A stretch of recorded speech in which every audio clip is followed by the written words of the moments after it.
मैं निवेदन करूंगा श्री ललित गुप्ता जी से कि ललित जी हमारे दिल्ली प्रांत के प्रधान हैं कि ललित जी जरा हमें थोड़ा सा इस जो योग गोष्ठी की पृष्ठभूमि से थोड़ा अवगत कराएं और जितने हमारे वक्ता आज इस योग गोष्ठी में भाग लेने वाले हैं ताकि उनमें जोश भर जाए, वो अपने जानदार शानदार तरीके से अपने वक्तव्य को रखें और जो हमारे YouTube पे श्रोता सुन रहे हैं उन्हें योग गोष्ठी की पृष्ठभूमि का पता भी चले। तो इस मेरा निवेदन आपसे ये रहेगा। और सर, एक मेरा निवेदन आपसे एक और भी रहेगा। आज मैं और नवीन जी जब से ऑनलाइन योग गोष्ठियाँ शुरू हुई कोरोना काल में, लगातार प्रत्यक्ष रूप से योग गोष्ठी से जुड़े हुए हैं और हर वक्ता की, हर प्रवक्ता की हमने बात को बड़े ध्यान से सुना है नज़दीक से बैठ के। तो जो ये विषय आज चल रहा है, योग ही बदलेगा समाज के जीने का अंदाज, इस विषय पर सभी वक्ताओं ने अपने अपने ढंग से अपनी बात रखी और जब उन्होंने अपनी बात रखी तो उन्होंने बिल्कुल जस्टिफाई किया, हाँ योग और केवल योग ही बदल सकता है समाज के जीने का अंदाज। सभी ने अपने वक्तव्य में, मैंने महसूस किया कि यम और नियम को बारंबार स्ट्रेस दिया इस बात के ऊपर कि यम के जितने अंग थे, जितने बिंदु थे, नियम के जितने बिंदु थे, सबके ऊपर जोर देकर जस्टिफाई किया इस बात को और सिद्ध किया और ये हमें समझाया अच्छी तरीके से। हम उस बात से बिल्कुल एग्री करते हैं। और मैं जब ये देखता हूँ कि सभी वक्ताओं ने अहिंसा की बात करी, जब यम की बात करते हैं, सत्य की बात की, अस्तेय की बात की, ब्रह्मचर्य की बात की और अपरिग्रह की बात की, तो बहुत सुंदर तरीके से सबने इसे जस्टिफाई किया। जब नियम की बात करें तो बहुत सारे वक्ताओं ने शौच, संतोष, स्वाध्याय और ईश्वर प्रणिधान की बात की, लेकिन नियम का एक भाग जो तप जो है, सर्व तप के ऊपर अभी तक किसी ने चर्चा नहीं की या मैं समझ नहीं पाया। तो तप क्या है, तपस्या क्या है? जब हम तप और तपस्या की बात करते हैं तो हमारे मन में एक बात उठती है कि शायद ये तो जंगलों में जाकर, पहाड़ों में जाकर न जाने किस किस स्थिति को बनाकर तपस्या की जाए। लेकिन क्या हम गृहस्थी भी तपस्या कर सकते हैं? क्या हम गृहस्थी भी तप कर सकते हैं? और क्या तप भी क्या योगदान देगा योग के उस हिस्से में कि जिसे हम कह पाएंगे हाँ, योग तप द्वारा समाज की दिशा और दशा को बदल सकता है? इस पर थोड़ा मैं चाहूँगा, निवेदन करूँगा, थोड़ा प्रकाश आप डालें। और सर, एक बात और मैं आपसे कहना चाहूँगा, रिक्वेस्ट निवेदन करूँगा कि हमारे बहुत से साधक जो हैं इस गोष्ठी को नित्य प्रति सुनते, अपना हर महीने के पहले रविवार को इस गोष्ठी को सुनते हैं और जब हम YouTube के ऊपर कभी कभी विवेचना करते हैं, देखते हैं, नज़र दौड़ाते हैं, तो लगता है कि हमारे बहुत से ऐसे भी दर्शक हैं जो कि योग संस्थान से जुड़े हुए नहीं हैं, जो हमारे नियमित साधक नहीं हैं। तो सर, योग मंजरी पुरानी वो 20-21 का ये वर्ष समाप्त हो गया, 21 और 22 का वर्ष आने वाला है। योग मंजरी का पहला अंक आने वाला है। पहले अंक की क्या विशेषता है, योग मंजरी किस प्रकार सहायक है हम सबके जीवन में उद्धार करने के लिए, समाज की दिशा और दशा को परिवर्तन करने के लिए योग मंजरी का क्या रोल है, तो इस पर भी मैं आपसे निवेदन करूंगा थोड़ा प्रकाश डालें। श्री ललित गुप्ता जी, प्रधान, दिल्ली प्रांत।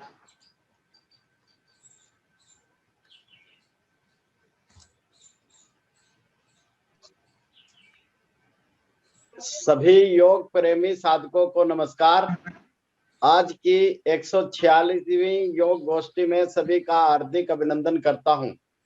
आज सबसे पहले आप सभी को भारतीय योग संस्थान के 55वें स्थापना दिवस की हार्दिक बधाई देता हूं। आगामी 10 अप्रैल 2021 को इसको पूरे उत्साह से मनाने की तैयारी पूरे भारतवर्ष तथा विदेशों में जोरों से हो रही है।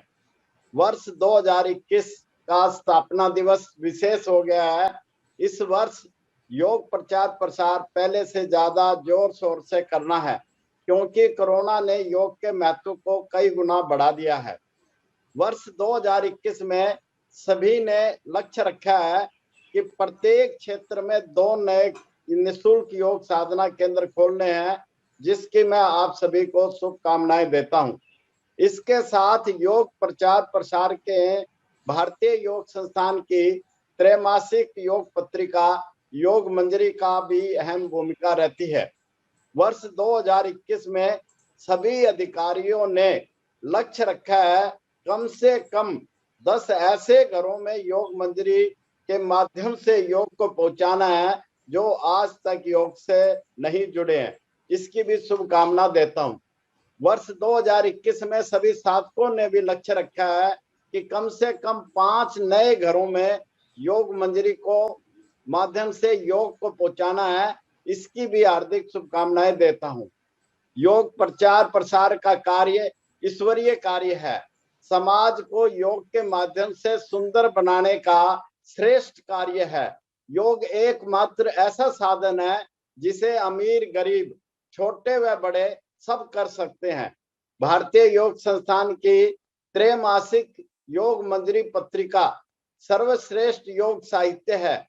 यह प्रथम दर्जे का उच्च कोटि का योग साहित्य है। यह संजीवनी है, जीवन देने वाली है, यह अमूल्य है। इससे हमें योग का दिव्य ज्ञान मिलता है। यह हमें आध्यात्मिकता की ओर ले जाती है। यह हमें निष्काम सेवा करना सिखाती है। यह जीवो और जीवन दो, सर्वे भवन्तु सुखना, वसुधैव कुटुम्बकम, समत्वम योग उच्यते, योगा कर्मसु कौशलम को सार्थक करना सिखाती है। यह योग प्रेरणा देती है, सभी को योग साधना से जोड़ने का मार्ग महान काम करती है। यह सात्विक साहित्य है, इससे हमारा मानसिक पोषण होता है, शारीरिक स्थिरता एवं लचीलापन शरीर के अंदर आता है। आज इस अवसर पर आप सभी से अनुरोध करूंगा कि सभी योग मंजरी के सदस्य बने, दूसरों को बनाए। यह समाज परिवर्तन का सर्वश्रेष्ठ निष्काम कर्म है, यह ईश्वर की उपासना है। अब हम आज के मूल विषय पर आते हैं। योग ही बदलेगा समाज के जीने का अंदाज। यह विषय समाज को योग से जोड़ने में मील का पत्थर साबित हो रहा है। इस विषय पर हम योग वक्ताओं के योग अनुभव सुनने जानने को मिल रहे हैं। योग की गहराई जानने को मिल रही है। यह हर गोष्ठी नवीनता लिए हुए है। प्रत्येक वक्ता का अनुभव अपना है। केवल आसन करना योग नहीं है। योग तो समुद्र की गहराई लिए हुए है। यह तो आत्मा को परमात्मा से मिलाने का साधन है, अपने आप को जानने का साधन है। यह जीवन जीने की कला है। आज योग के एक महत्वपूर्ण अंग तप पर विचार करेंगे, जिस पर अभी तक चर्चा कम हुई है। यह अष्टांग योग में बड़ा महत्व रखता है। कैसे तप को जीवन में अपनाकर समाज के जीने के अंदाज को बसंत के फूलों की तरह महकाया जा सकता है, जानने का प्रयास करते हैं। आज का मनुष्य एवं समाज सबसे ज्यादा पीड़ित है, क्योंकि उसने तप पर आचरण करना छोड़ दिया। आइए जानते हैं तप है क्या। तप का अर्थ है संयमित जीवन जीना। अपने कर्तव्य को एकनिष्ठ होकर पालन करने का नाम तप है। अपने अहंकार को जीतना तप है। भूख प्यास उष्ण शीत को मानव कल्याण के लिए सहन करना तप है। अपना अपमान सहन करना, अपनी निंदा सुनकर भी क्रोध न करना, अहित करने वाले से बदला लेने की बजाय क्षमा कर देना, द्वेष न करना तथा अपने लिए किसी का कहा हुआ कठोर शब्द सहन करना तप है। इच्छाओं का निरोध करना तप है। झूठ न बोलना, मौन रखना वाणी का तप है। मौन पूर्वक भोजन करना तप है। दूसरों के काम आना काया का तप है। किसी का कीमती सामान मिल जाने पर उसे वापस लौटा देना मन का तप है। बड़े बुजुर्गों का सम्मान देना, उनके आने पर खड़ा होना, उन्हें सम्मान सहित बिठाना विनय तप है। सोने से पहले सत्य साहित्य पढ़ना स्वाध्याय तप है। गलती हो जाने पर माफी मांगना प्रायश्चित तप है। मन वचन शरीर को स्थिर कर आती जाती श्वासों को देखना ध्यान तप है। तन में व्याधि के उदय होने पर शांति समता रखना कायिक स्वर्ग तप है। आज का मानव तप करना नहीं चाहता, परंतु बिना कुछ करे सब कुछ पाना चाहता है। यदि आज का मानव तप को जीवन में अपना ले तो समाज स्वर्ग सा सुंदर बन सकता है। चारों तरफ हंसी खुशी का वातावरण बन सकता है तथा अनेकों सामाजिक तथा पारिवारिक बुराइयां समाप्त हो सकती है। हम सभी समाज में रहते हुए तप को अपनाकर अपना जीवन धन्य कर सकते हैं। समाज के सभी अंग तप को अपनाकर समाज की बुराइयों से बचा सकते हैं। आइए जाने कैसे। एक दुकानदार भी तप कर सकता है। यदि वह अपने व्यापार को सेवा मानकर उचित मुनाफे से व्यापार करता है तो यह तप है। यदि वह बिना मिलावट या बिना बेईमानी के, अभाव के समय में बिना ज्यादा मुनाफा वसूली के अपना व्यवसाय करता है, तो यह उसका वास्तविक तप है। इसी तरह एक सरकारी कर्मचारी या ऑफिसर देश या समाज के प्रति अपनी ड्यूटी को पूरी कर्तव्य निष्ठा, ईमानदारी, बिना भ्रष्टाचार व रिश्वतखोरी के, बिना भाई भतीजावाद के, बिना भेदभाव, बिना अन्याय के साथ पूरा समय लगाकर अपना दायित्व निभाता है, तो यह उसका वास्तविक तप है। एक राजनेता जब अपने घर परिवार की सब सुख सुविधाओं को त्याग कर आम जन की भलाई के लिए, देश समाज की भलाई के लिए निस्वार्थ भाव से कार्य करता है, तो यह उसका वास्तविक तप है। एक माँ जब घर में अपने सुख को त्याग कर अपने सास ससुर व परिवार की सेवा करती है, बच्चों को प्यार से पालन पोषण करती है, उनको अच्छे संस्कार देती है, आय और व्यय का समन्वय करती है, परिवार को एक सूत्र में बांधती है, तो यह उसका वास्तविक तप है। घर में बच्चे जब बड़ों का सम्मान करते हैं, घर के मान का ध्यान रखते हैं, अच्छे नागरिक बनकर अपने कार्यों द्वारा अपने घर, समाज व देश का सम्मान बढ़ाते हैं, तो यही उनका तप है। एक शिक्षक जब बिना लोभ लालच, बिना भेदभाव के पूर्ण समर्पण के साथ अपने विद्यार्थियों को लोक हितकारी शिक्षा प्रदान करता है, तो यही उसका वास्तविक तप है।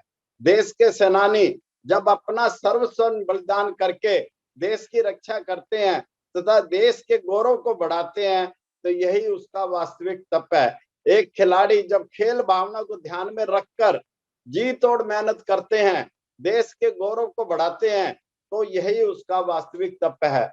एक विद्यार्थी जब फिजूल की बातें छोड़कर कड़ी मेहनत द्वारा उच्च शिक्षा प्रदान ग्रहण कर समाज को उसका लाभ प्रदान करता है, केवल बढ़िया नौकरी करके धन कमाना व मौज उड़ाना उसका उद्देश्य नहीं होता, तो यही उसका वास्तविक तप है। उपरोक्त कुछ उदाहरणों से हमने यह जानने का प्रयास किया, हम सबको तप को अपने जीवन का अनिवार्य हिस्सा बनाना चाहिए। वास्तव में तप को आचरण में लाना योग को आचरण में लाना है। हमें प्रत्येक कार्य को पूरे मनोयोग से करना होगा, उसमें न्याय हो, उसमें कुशलता हो, उसमें दायित्व की भावना हो, दूसरों का भला तय सहयोग की भावना हो। जो भी मेरा कर्तव्य बनता है उसको मन से तप मानकर पूरा करें, तप से जीवन निखरता है। तप ही समस्त प्रगति एवं जीवन उत्कृष्टि का आधार है। ऐसा तप हमारे जीवन को निरंतर योगाभ्यास से आएगा, तभी योग ही बदलेगा, समाज के जीने का अंदाज सार्थक होगा। आज की गोष्ठी के लिए हमारे सभी वक्ताओं ने कड़ी मेहनत की है। इनके इस विषय पर नए विचारों अनुभव को सुने, इनके विचारों से हमारे अंदर नई ऊर्जा आएगी तथा योग के प्रति आस्था गहरी बढ़ेगी और योग के प्रति जन साधन का आकर्षण बढ़ेगा और अपनाएगा। ये सभी वक्ता भारतीय योग संस्थान से लंबे अरसे से जुड़े हैं। ये भारतीय योग संस्थान के तरासे हुए हीरे हैं। मैं इनका हृदय से अभिनंदन करता हूं तथा बधाई देता हूं। आप सभी इनके अमूल्य विचारों को सुने, समझें, जीवन में अपनाएं। आपके उत्साहवर्धक कमेंट इनमें नई ऊर्जा भरेंगे तथा दूसरों को भी गोष्ठी में हिस्सा लेने के लिए प्रेरित करें। आप सभी से अनुरोध करूंगा, आप भी कुशल वक्ता, योग वक्ता बने। यह मंच दिल्ली प्रांत व एनसीआर के सभी साधकों के लिए है। अपने इस विषय पर वीडियो बनाकर दिल्ली प्रांत के उप प्रधान योगेश शर्मा जी को भेज सकते हैं। अंत में अपनी वाणी को विराम देते हुए कहना चाहूंगा, बिना संघर्ष कोई महान नहीं होता, बिना कुछ किए जय जयकार नहीं होता। जब तक नहीं पड़ती हथौड़े की चोट, जब तक नहीं पड़ती हथौड़े की चोट, तब तक कोई पत्थर भी लोगों के लिए भगवान नहीं बनता। खुद को योग करके मजबूत बनाओ, जिंदगी अपने आप आसान हो जाएगी। हम बदलेंगे, युग बदलेगा। वंदे संस्थानम योगम शरणम गच्छामि। करो योग, रहो निरोग। ओम शांति शांति शांति।